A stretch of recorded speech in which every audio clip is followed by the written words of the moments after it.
കുറച്ച് technically challenging ആയിട്ടുള്ള ഒരു കാര്യമാണ് ഗ്രീൻ റൂഫ് എന്ന് പറയുന്നത്. ഈസി ആയിട്ട് അങ്ങനെ അങ്ങോട്ട് ചെയ്യാൻ പറ്റുന്ന ഒന്നല്ല. നോർത്ത് അമേരിക്കയിൽ GRHC എന്ന് പറഞ്ഞിട്ട് ഒരു സംഘടനയുണ്ട്, green roof for healthier cities എന്ന് പറഞ്ഞിട്ടുള്ള. വളരെ ഡെഡിക്കേറ്റഡ് ആയിട്ട് ഗ്രീൻ റൂഫ് ചെയ്യുന്ന ഒരു ഓർഗനൈസേഷനാണ്. ഒരു സർട്ടിഫിക്കേഷൻ കോഴ്സ് അവർ ചെയ്തിട്ടുള്ളത് നമുക്ക് അറ്റൻഡ് ചെയ്യാനായിട്ട് പറ്റിയിട്ടുണ്ടായിരുന്നു. അവരാണ് ഇതിൻ്റെ സർട്ടിഫിക്കറ്റ് ഇഷ്യൂ ചെയ്യുന്നത്. എൻ്റെ അറിവിൽ കേരളത്തിൽ ഗ്രീൻ റൂഫ് വളരെ കുറച്ച് ആൾക്കാരെ ചെയ്യുന്നുള്ളൂ. ഈസി ആയിട്ട് നമുക്ക് ലാൻഡിൽ ലാൻഡ്സ്കേപ്പ് ചെയ്യാന്ന് പറഞ്ഞാൽ വളരെ ഈസിയാണ്. ടെറസിലേക്ക് വരുമ്പോൾ സ്വാഭാവികമായിട്ടും നമുക്ക് ആലോചിച്ചറിയാവുന്ന എല്ലാ ബുദ്ധിമുട്ടുകളും അതിനുണ്ട്. ബിൽഡിങ്ങിൻ്റെ സ്ട്രെങ്ത്ത്, അതിന് ലീക്കേജ് ഉണ്ടാവുമോ എന്നുള്ള ടെൻഷൻ, അത്തരത്തിലുള്ള ഒരുപാട് കാര്യങ്ങൾ വരുന്നുണ്ട്. ഇപ്പം നമ്മൾ നോക്കിക്കഴിഞ്ഞാൽ കേരളത്തിൽ മാത്രം 60,000 സ്ക്വയർ ഫീറ്റിന് മുകളിൽ ഗ്രീൻ റൂഫ് ചെയ്ത് കഴിഞ്ഞിട്ടുണ്ട്.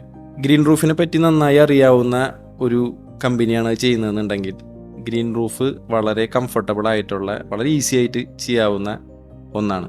ചെയ്യുന്ന ഒരാളെ സംബന്ധിച്ചിട്ട് അത് ഗുണങ്ങൾ മാത്രമാണ് അതുകൊണ്ട് ഉണ്ടാവുള്ളൂ. പക്ഷെ അതറിയുന്ന ആളായിരിക്കണം ചെയ്യുന്നത്.